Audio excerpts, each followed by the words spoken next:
வளர்ந்த மரங்களுக்கும் நுண்ணுயிர் உரங்களை உபயோகப்படுத்தலாம். இப்போது நீங்கள் பார்த்து கொண்டிருப்பது வேர் உட்பூசணம், அசோஸ்பைரிலம் மற்றும் பாசுபாக்டீரியா போன்ற நுண்ணுயிர் உரங்கள்.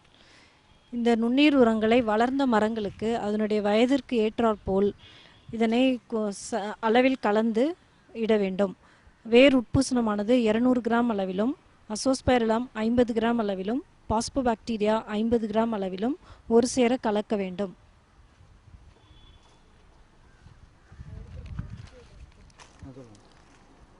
இதனை இடுவதற்கு முன்பு இந்த நுண்ணுயிர் உரங்களை ஒரு சேர கலக்க வேண்டும்.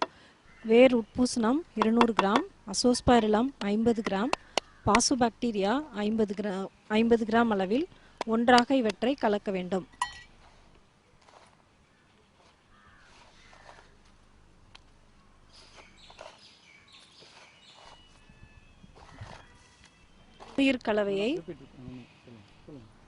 நுண்ணுயிர் கலவையை தொழு உரத்துடன் கலந்து வேர் பகுதியில் இட வேண்டும்.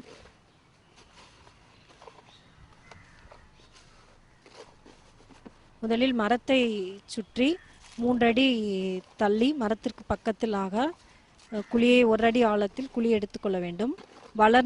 வளருகின்ற வேர்களுக்கு பக்கத்தில் இந்த நுண்ணுயிர் உர கலவையை இட வேண்டும்.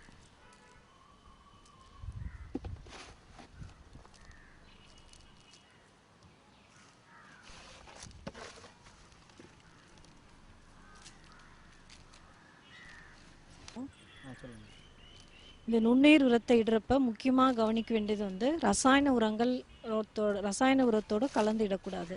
ரசாயன உரங்களை நம்ம 6 மாதத்துக்கு ஒரு தடவை தென்னைக்கு கொடுக்குறோம். அவ்வாறு ரசாயன உரங்களை கொடுத்த பிறகு 1 வாரம் அல்லது 10 நாள் இடைவெளிக்கு பிறகு அதே இடத்தில் இந்த நுண்ணுயிர் கலவையை இட வேண்டும்.